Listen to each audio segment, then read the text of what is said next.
Hi YouTube, welcome back to Wtf Rc Cars. So, we're carrying on with the TRF 420X Tamiya car, and I believe we got up to part 30, which is going to be the sway bars or torsion bars or anti-roll, whatever you want to call them.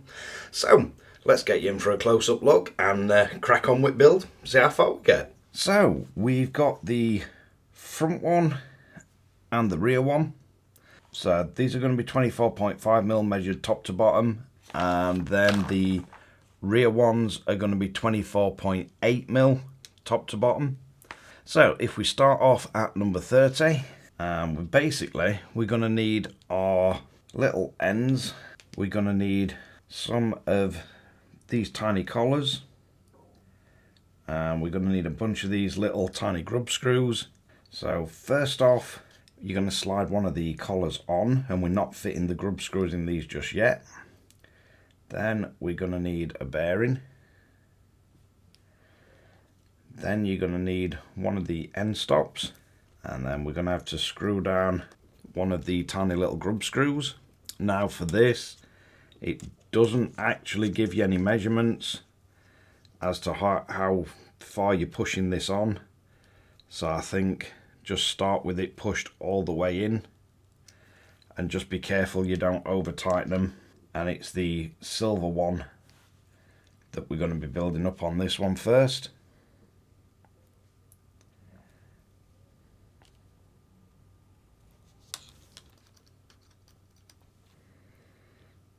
So once we've got these built up, let's get the rear one built up, and this is the one with the yellow. And it's going to be exactly the same apart from the actual measurements of the anti-roll bar itself, that's 24.8.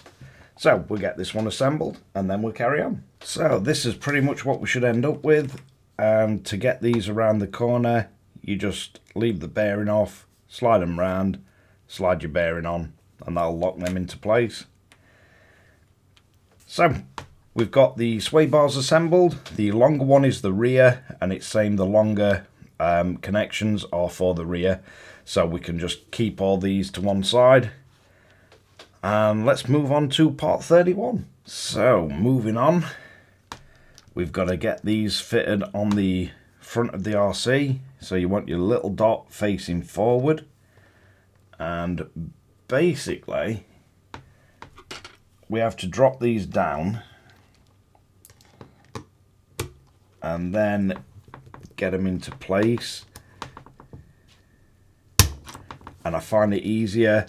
It shows you to use some snipe nose pliers, but again, the dot forward. But I do find it a lot easier to get a flathead screwdriver down the back of these and then just carefully move them into place. The instructions do tell you to use snipe nose pliers, but I find that way easier. So now we need to slide these in towards the middle. Then we got to get each side and clip it on, which is easier said than done because these are fiddly and they will try and jump our way. So if we get one clipped on, see if it's easier. Yeah, it's going to be easier to clip them on first and then get the bearings into place, I think. So once you've got the bearings into place, last thing we need to do is just tighten the collars up. So we're going to need a little grub screw in each one, and then you're going to want to try and centralize the actual anti-roll bar,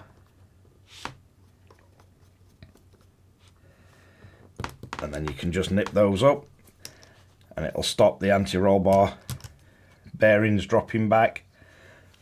But that's one done, so let's move along. So moving on to fitting the rear ones. These should in theory be a little bit easier because you've got easier access to the arms. Again, little dot facing forward. So if we snap that into place, little dot facing forward again on this side. We get that on.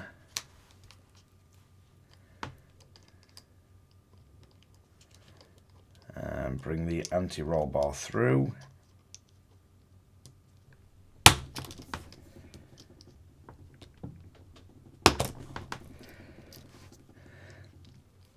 So once we've got them clipped in, again, want to get his bearings into place. And then you want some tiny little grub screws. These are going to be the 1.5mm hex ends.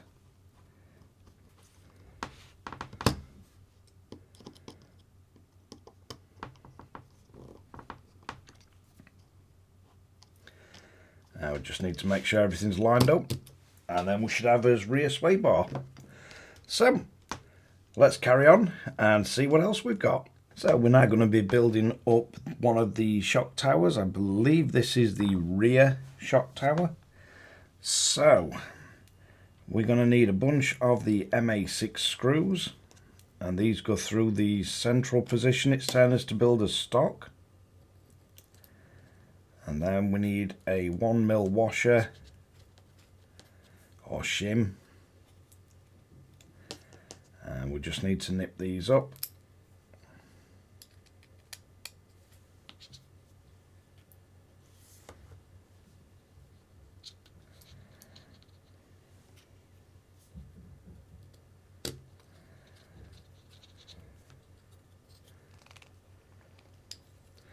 So once we've got them in place, we can then bring the RC back. So we're going to have to get the tower in place.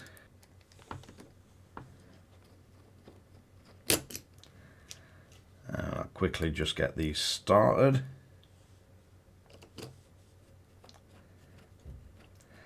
Kind of think this is somewhere where the Iris 1 was lacking, because it doesn't really have the towers tied together. On the Iris 1 you can end up with the bulkheads trying to move.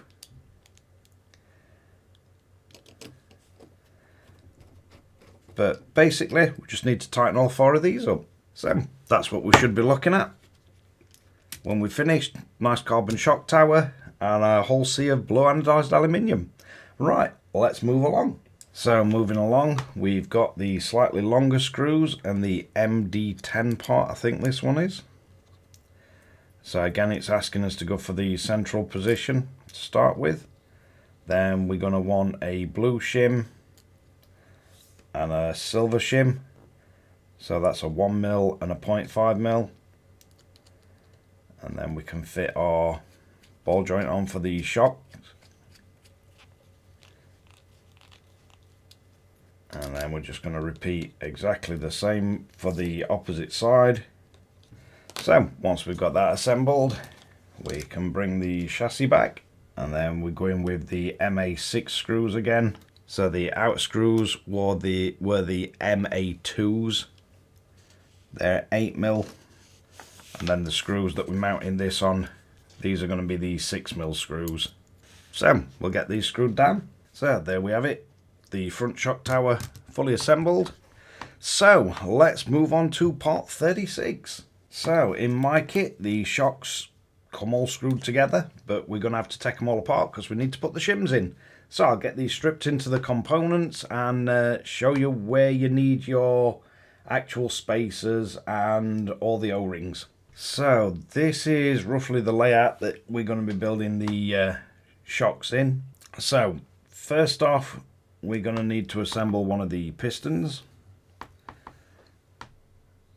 So you're going to want to get the actual shock shaft, and then we've very carefully got to try and get one of these C or E clips on.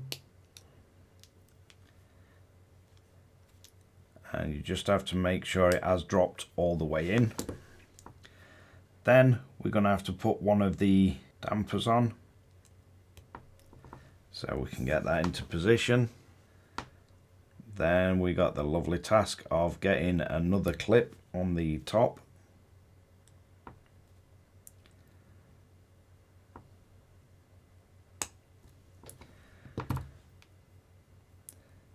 So once we've got that assembled, you then need to get one of your little O-rings, and we need to work that into the actual adjuster for the shock. And then I find it easier on these just to put a little drop of like bearing oil on them, and it just helps them slide back over the actual shock body itself and just stops it tearing the O-ring as you're screwing these on. So I'm going to start with these screwed all the way to the top. Then we're going to need a tiny bit of O-ring grease.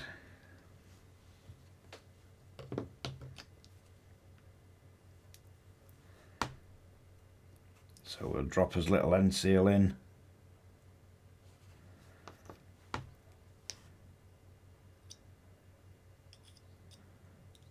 Get his O-ring grease on there. Then you want the small little white end cap. And then what I like to do is just get this on to position it, but not tighten it down. And then we've got to work this through. So if you just push it through slowly, once you've got it through, you can tighten that down fully.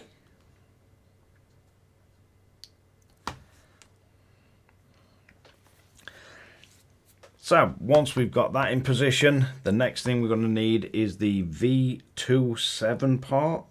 So I believe these are the shorter of the shock ends, and this is going to be easier if you've got some shock pliers. So we've now got to screw this on, and it's telling us we're looking for an 8.5mm gap on the actual end of the shock. So I'm just going to try screwing that down to the end of the threads.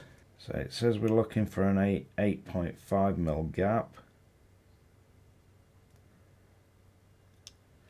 So it does look, if you screw these down so they're just on the ends of the threads, that's pretty much going to give us our 8.5mm gap.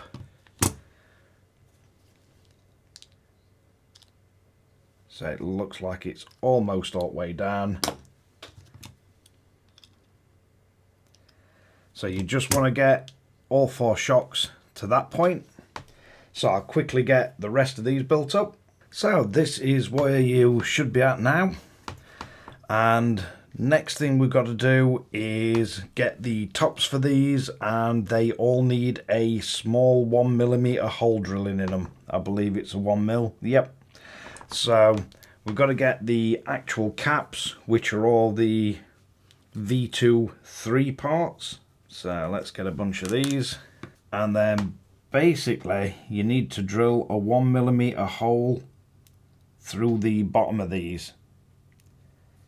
Not really sure why they're not drilled, but they're part done, so you can see where the hole needs to be, and you just need to make a 1mm hole all the way through top.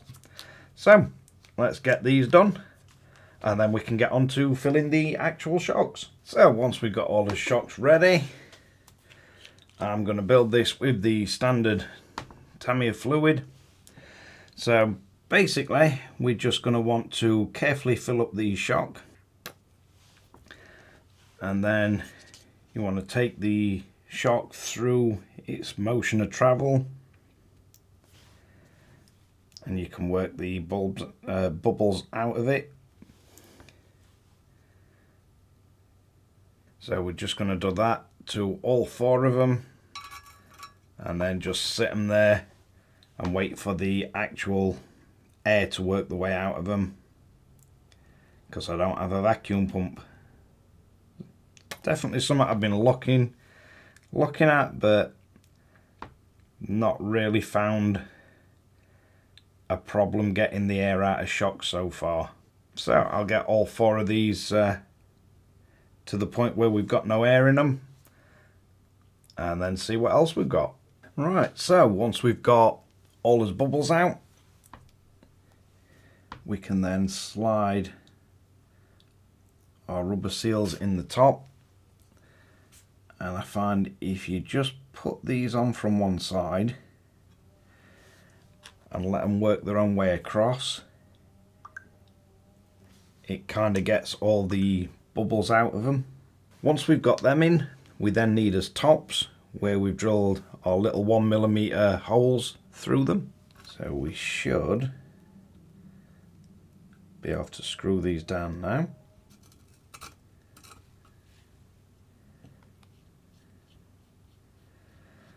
And don't be concerned about spilling shock oil.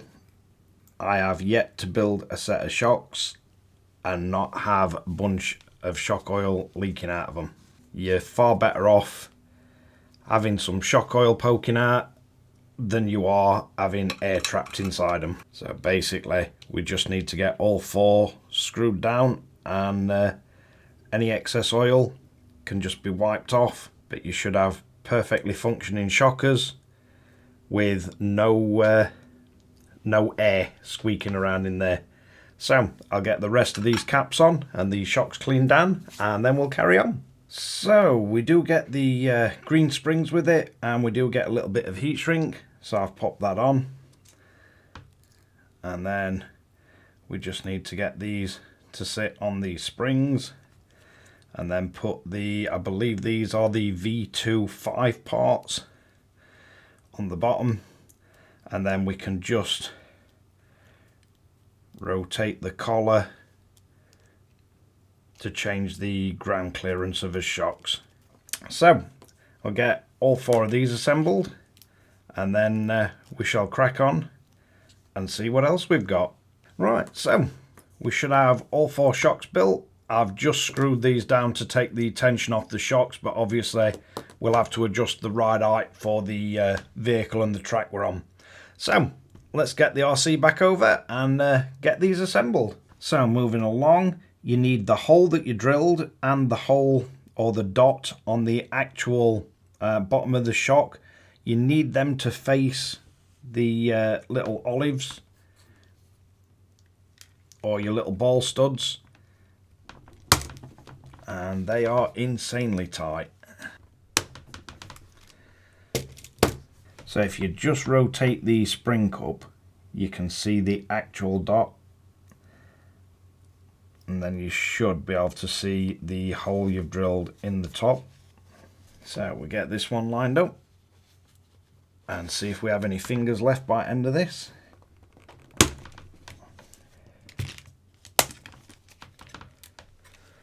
Then we need to do exactly the same on the rear. So we line up the hole we've drilled and the dot on the bottom.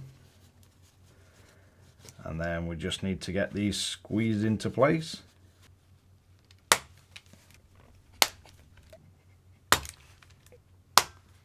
So I don't think they're going to come off in a hurry, but there we have it, the front and rear suspension.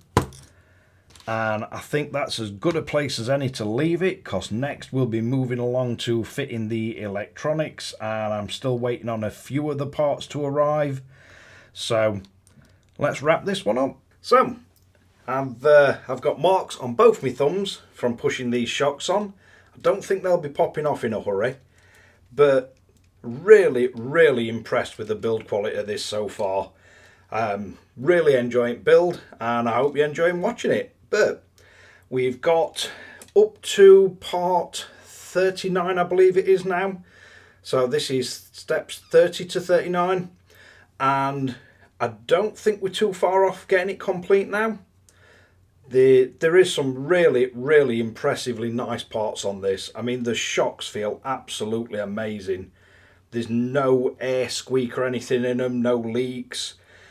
But hopefully you're enjoying this build as much as I am. But thanks again for watching Wtf Rc Cars. Don't forget to like and subscribe, hit the notification bell, share to friends and family, and hopefully you'll join me to see how this one turns out. Catch you guys again in the next one.